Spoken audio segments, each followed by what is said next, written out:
Bonjour, moi je suis là sur cette chaîne pour te parler de ce que j'ai vécu, ce qui se passe en Allemagne aussi. Alors aujourd'hui, moi je te parle de 3 choses qui se passent actuellement en Allemagne par rapport à la crise en Ukraine. Dans ma précédente vidéo, je vous ai parlé des conséquences de la guerre en Ukraine sur le quotidien des Allemands ici, à savoir la pénurie en huile de tournesol. Bon, depuis quelques semaines, nous pouvons retrouver des bouteilles d'huile dans les magasins, mais pas dans tous les magasins. Avant la guerre, le litre d'huile coûtait à peu près 1 euro. Mais depuis quelques temps, depuis que l'huile est revenu, ou bien depuis que l'huile se fait rare dans les magasins, le litre d'huile est vendu à 5 euros. 5 euros, 5 fois plus cher. Alors, lorsque vous vous attardez à acheter plus de 4 bouteilles d'huile, on vous interdit ça. Déjà, la question dit que une bouteille d'huile d'1 litre par client. Le deuxième aspect que j'aimerais partager avec toi, c'est la situation des migrants venus de l'Ukraine.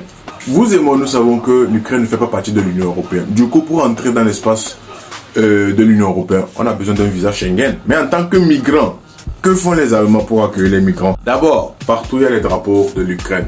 Les Allemands accueillent, ils sont très sociables, ça je ne le mens pas, personne ne dira le contraire.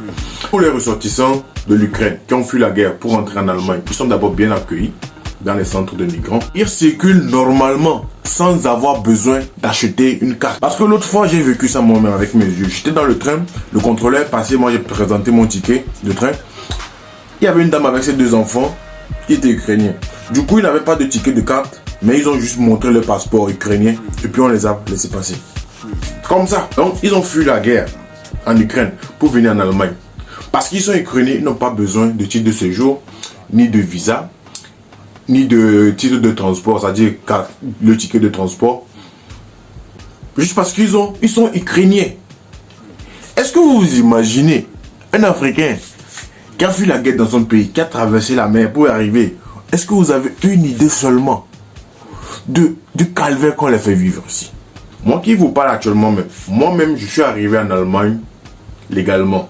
Mais ce que j'ai vu, le dernier point que j'aimerais partager avec toi pour terminer cette vidéo, tu vas le trouver certainement plus intéressant. Il se fait que les migrants qui ont fui la guerre en Ukraine pour arriver, c'est-à-dire les ressortissants ukrainiens, quand ils arrivent en Allemagne, qu'est-ce qu'ils font?